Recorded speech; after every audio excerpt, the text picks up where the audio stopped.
Hello viewers, 7 minute study with creativity টিমের পক্ষ থেকে তোমাদের সকলকে জানাচ্ছি আন্তরিক শুভেচ্ছা ও স্বাগতম। আজকে আমরা ফাংশনের লেখচিত্র নিয়ে আলোচনা করব। নবম দশম শ্রেণীর উচ্চতর গণিত বইয়ে সরল রৈখিক ফাংশন অর্থাৎ সরল রৈখিক সমীকরণের জন্য ফাংশন, দ্বিঘাত সমীকরণের জন্য ফাংশন এবং বৃত্তীয় সমীকরণের জন্য ফাংশন নিয়ে আলোচনা করা হয়েছে।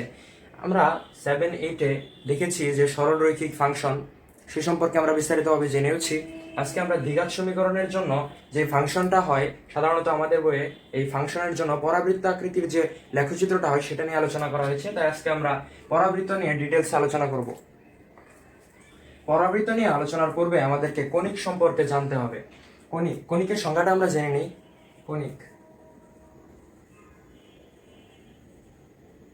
কণিক হচ্ছে কার্তেশীয় সমতলে অবস্থিত এমন একটি বক্ররেখার গতিপথ যার যে কোনো বিন্দু থেকে একটি নির্দিষ্ট বিন্দু ও একটি সরল রেখার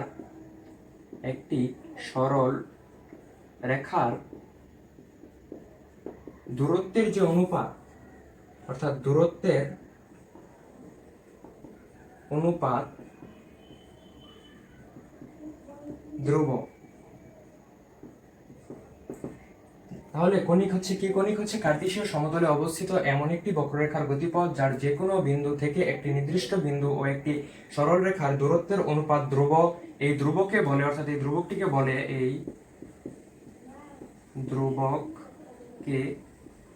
বলে উৎকেন্দ্রিকতা,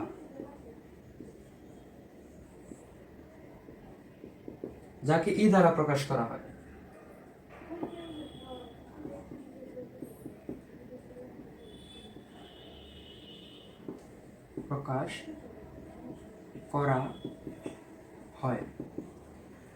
এখন আমরা একটু চিত্রের মাধ্যমে বিষয়টি বুঝতে চেষ্টা করব। আমরা যদি চিত্রটি এঁকে নিই একটু, এই যে আমরা যদি সংখ্যার সাথে চিত্রটির মিল করি তাহলে হচ্ছে কণিক হচ্ছে কার্তেশীয় সমতলে অবস্থিত এমন একটি বক্ররেখার গতিপথ। আমরা এই যে একটি বক্ররেখার গতিপথ দেখতে পাচ্ছি, এমন একটি বক্ররেখার গতিপথ যার যে কোনো বিন্দু থেকে, আমরা ধরলাম যে কোনো একটি বিন্দু এস, যে কোনো একটি বিন্দু থেকে একটি নির্দিষ্ট বিন্দু ধরলাম, নির্দিষ্ট বিন্দুটি হচ্ছে কে। এই নির্দিষ্ট বিন্দুটিকে আবার উপকেন্দ্র বলা হয়ে থাকে। একটি নির্দিষ্ট বিন্দু ও একটি সরল রেখার, এই যে আমরা এই সরল রেখাটি দেখতে পাচ্ছি, এই সরল রেখার একটি বিন্দু আমরা ধরে নিলাম পি। এই যে সরল রেখার দূরত্বের অনুপাত ধ্রুবক, অর্থাৎ এই এস থেকে কে এর দূরত্ব এবং এস থেকে পি এর দূরত্ব, এই যে দুইটা দূরত্ব আমরা পেলাম, এদের অনুপাত হচ্ছে ধ্রুবক, যাকে যে ধ্রুবকটা আমরা পাবো তা হচ্ছে উৎকেন্দ্রিকতা, যাকে ই দ্বারা প্রকাশ করা হবে। অর্থাৎ S K by P S, এটা বিলংস টু ই, অর্থাৎ বিলংস টু বা ইকুয়ালও দিতে পারি। আমরা এই ক্ষেত্রে বলতে পারছি যে এদের অনুপাতটা হচ্ছে একটা ধ্রুব সংখ্যা, এই ধ্রুবকটা হচ্ছে ই। এই ক্ষেত্রে আমরা যদি একটু দেখি, একটু পরিষ্কার করে নিই।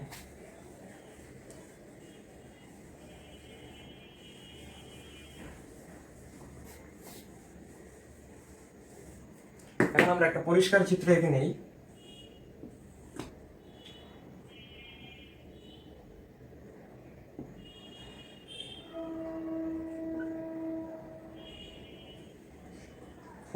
কণিকের সংজ্ঞা আমাদেরকে বলছে, কণিক হচ্ছে এমন একটি বক্ররেখার গতিপথ যার যে কোনো বিন্দু থেকে একটি নির্দিষ্ট বিন্দু এবং একটি সরল রেখার দূরত্বের যে অনুপাত, অর্থাৎ এসপি অনুপাত এসকে হচ্ছে একটি ধ্রুব সংখ্যা, যাকে আমরা ই দ্বারা প্রকাশ করছি। এই ক্ষেত্রে তাহলে কণিকের সাথে পরাবৃত্তের সম্পর্কটা কি, এটা একটা প্রশ্ন থেকে যায়। কণিকের সাথে পরাবৃত্তের সম্পর্কটা হচ্ছে এই যে আমরা অনুপাতটি দেখতে পাচ্ছি, অর্থাৎ যে কোনো বিন্দু থেকে নির্দিষ্ট বিন্দু এবং সরল রেখার দূরত্বের যে অনুপাতটা আমরা দেখতে পাচ্ছি, এদের অনুপাতে এই ধ্রুবয়ের মান যদি হয় 1, অর্থাৎ এই অনুপাতটার মান যদি হয় 1, তবে সেটাকে আমরা বলবো পরাবৃত্ত। কখন এই অনুপাতের মান 1 হবে? SP/SK। এটির মান তখনই 1 হবে যখন এই দুটি সমান হবে। এই দুটি সমান হওয়ার ফলে আমরা এদের যে অনুপাত অর্থাৎ ধ্রুবকের মানটা পাবো 1 = E, তখন আমরা এই কৌণিকটাকে বলবো পরাবৃত্ত। এই ক্ষেত্রে আমরা এই যে সরল রেখাটিকে আমরা দ্বিকাক্ষ রেখা বা নিয়ামকও বলতে পারি, নিয়ামক রেখাও বলতে পারি। এই ক্ষেত্রে এই যে এদের অনুপাতের মান 1 হলে আমরা বলছি পরাবৃত্ত। আবার যদি এই অনুপাতের মান হয়, এর অনুপাতের মান হচ্ছে 0 থেকে বড় কিন্তু 1 থেকে ছোট, তখন আমরা এটিকে বলবো উপবৃত্ত। আবার এই যে আমরা ধ্রুবকটি দেখতে পাচ্ছি, এই ধ্রুবকের মান যদি দেখা যায় E is greater than 1, তখন আমরা সেটিকে বলবো অধিবৃত্ত। আশা করি তোমরা বিষয়টি বুঝতে পেরেছো। এখন আমরা কৌণিক বুঝতে পেরেছি, পরাবৃত্ত বুঝতে পেরেছি এবং পরাবৃত্তের প্রমিত সমীকরণ সম্পর্কে জানবো। প্রমিত কথার অর্থ কি? প্রমিত কথার অর্থ হচ্ছে আদর্শ, অর্থাৎ সবকিছুরই তো একটা আদর্শ রূপ রয়েছে, তেমনি পরাবৃত্তেরও একটি আদর্শ সমীকরণ রয়েছে। আমরা যদি তা দেখি, পরাবৃত্তের আদর্শ সমীকরণ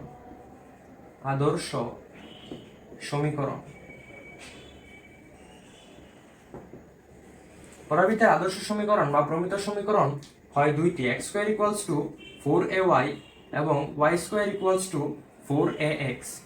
এই দুটিকে আমরা যদি একটু বিস্তার করে লিখি, তবে যা হবে তা হলো x - x1 whole square = 4 × a × y - y1।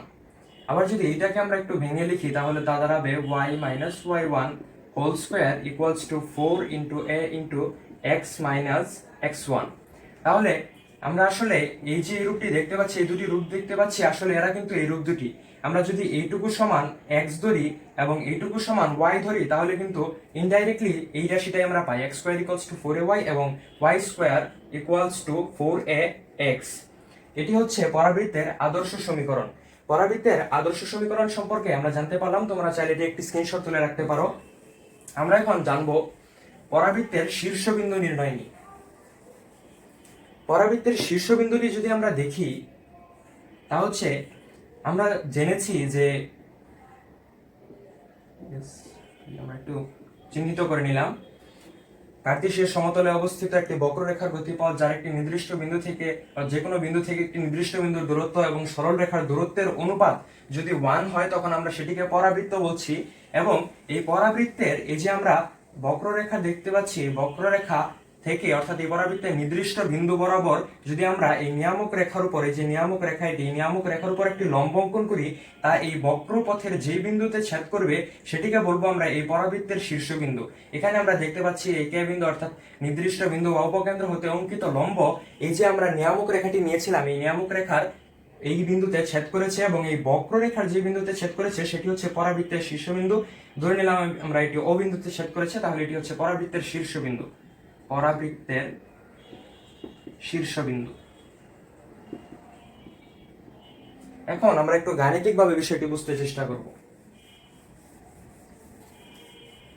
আমরা দেখেছিলাম যে পরাবৃত্তের প্রমিত সমীকরণ থেকে যে x² = 4ay, এটাকে আমরা একটু ভেঙে লিখতে পারি x - x1 whole square = 4 × a × y - y1।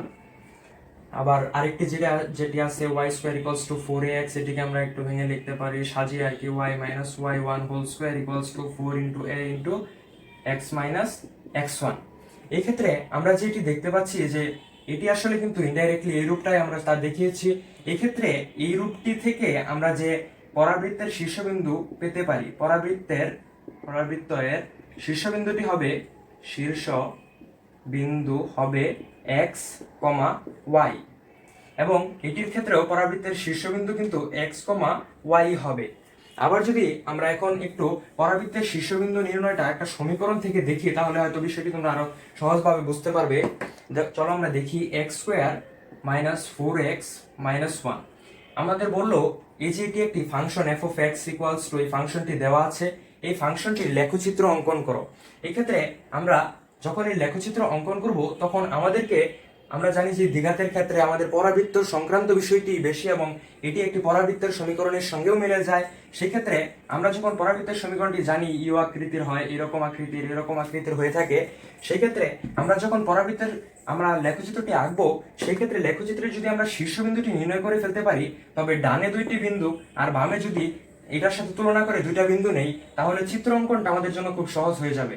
কিন্তু যদি আমরা শীর্ষবিন্দুটা নির্ণয় করে না নেই, তবে আমাদের কমপক্ষে 10টা থেকে 20টা যদি আমরা স্থানাঙ্ক নিয়ে নেই, তারপরে দেখা যাবে চিত্রটা স্পষ্ট আসতেছে না।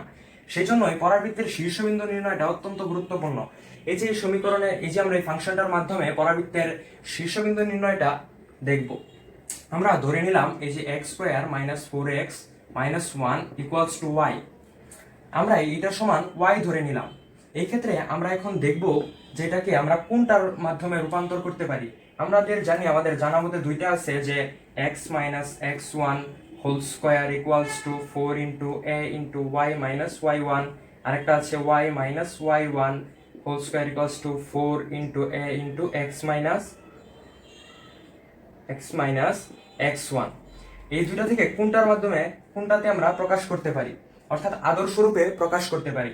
এখন আমরা যদি এটাকে একটু প্রকাশ করি, তাহলে কি দাঁড়াবে? যদি আমরা এখানে দেখতে পাচ্ছি মনে হচ্ছে একটা সূত্র পড়বে বা সূত্র সাজিয়ে নিতে পারি, x square minus 2 into x, আর এখানে যদি আমরা এখানে এই মেলানোর জন্য 2ab এখানে 2 ধরেছি, তাই 2 স্কয়ার দিলাম। এখন এই সমীকরণের সঙ্গে সামঞ্জস্য রাখার জন্য এখানে আমরা দেখতে পাচ্ছি আমরা 4 নিয়েছি, অর্থাৎ প্লাস 4 নিয়েছি, এখানে আছে -1, অর্থাৎ এই সমীকরণের মিলটা এখানে ঠিক রাখার জন্য আমরা এখানে দিলাম -5 ইকুয়ালস টু আছে y। আমরা এই দুইটার মাধ্যমে প্রকাশ করতে চাইছি। তাহলে আমরা যদি এটিকে দেখি, তাহলে এটি কি হচ্ছে x minus 2 whole square minus 5 equals to y। এখানে x মাইনাস 2 হোল স্কয়ার আমরা রাখলাম, আর এখানে আসলো y প্লাস 5। তাহলে আমরা এই যে এটার সাথে মিল পেয়ে যাচ্ছি, x minus x1 whole square equals to, এটার সাথে একটা মিল পেয়ে যাচ্ছি আমরা। এটার সঙ্গে আমরা মিল পেয়ে যাওয়ার পর আমরা যে কাজটি করব, এটার সঙ্গে আমরা তুলনা করব। এটার সঙ্গে লিখবো যে আমরা এটার সঙ্গে এই আদর্শ রূপটার সঙ্গে তুলনা করে পাই এইটা ইকুয়াল 0 ধরবো। এটা ইকুয়াল 0 ধরলে কি হবে, x minus 2 whole square equals to 0 ধরে নিলে x মাইনাস 2 ইকুয়ালস টু 0 বাদ দিয়া x ইকুয়ালস টু 2। আবার যখন আমরা y এর মানটা বের করব, তখন আমাদেরকে ওই রূপটাতে যেহেতু চেঞ্জ করতে হবে, সেক্ষেত্রে আছে y মাইনাস y1। সেক্ষেত্রে আমরা এইটা সমান 0 ধরে y প্লাস 5 ইকুয়ালস টু 0 ধরে y এর মান বের করলাম, y ইকুয়ালস টু -5। ওইটার সঙ্গে তুলনা করে তারপর আর কি এই রূপটাতে আমাদেরকে আনতে হবে। এই রূপটাতে আমরা এনে তারপর তুলনা করে এই যে এটার সঙ্গে মিলে গেছে, এটা সমান 0 আর এটা সমান আলাদাভাবে 0 ধরে x y এর মান কি আমরা পেলাম x, y ইকুয়ালস টু 2, -5। তাহলে এই যে আমরা পরাবৃত্তটি পাবো, এই পরাবৃত্তটি শীর্ষবিন্দু কি হবে 2, -5। তাহলে আমরা যদি একটু কোয়াড্রেন্টের মাধ্যমে বিষয়টা দেখি,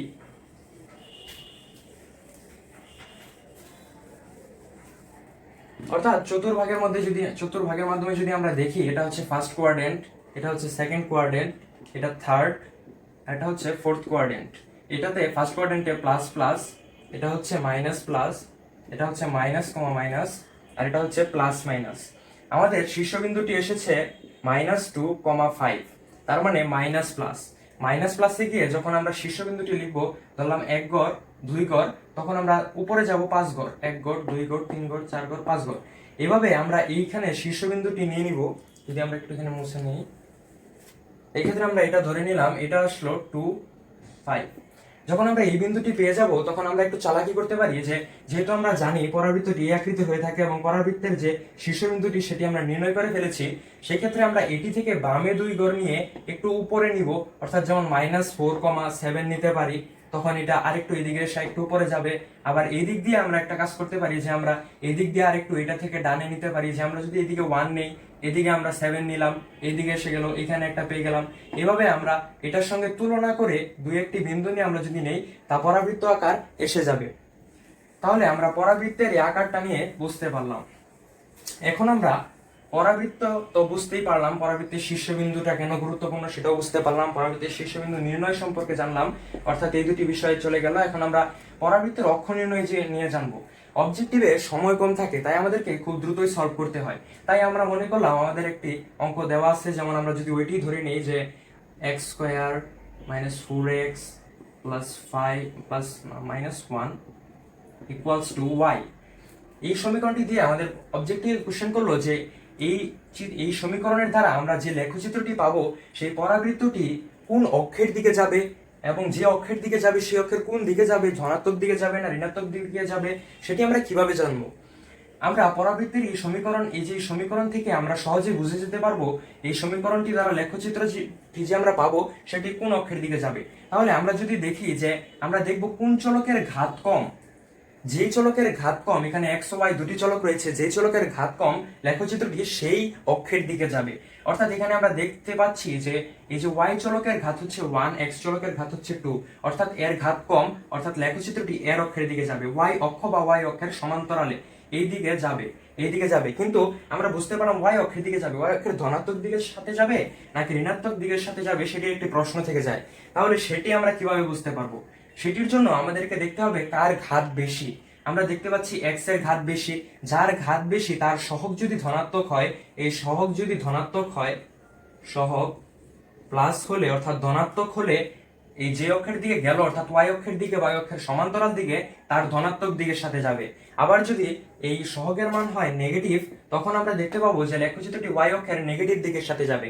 তাহলে আমি আশা করছি যে তোমরা এই পরাবৃত্ত সংক্রান্ত বিষয়টি বুঝতে পারছো এবং লেখচিত্রের অক্ষ নির্ণয়টা কিভাবে করব সেটা বুঝতে পারছো, যে যার ঘাত কম থাকবে যে চলকের সেই অক্ষের দিকে যাবে এবং যার ঘাত বেশি তার যে সহগটা থাকবে তার ধনাত্মক হলে যে অক্ষের দিকে গেছিল তার ধনাত্মক দিকের সাথে যাবে। তাহলে পরাবৃত্ত নিয়ে আজকে আমাদের আলোচনা এই পর্যন্তই ছিল।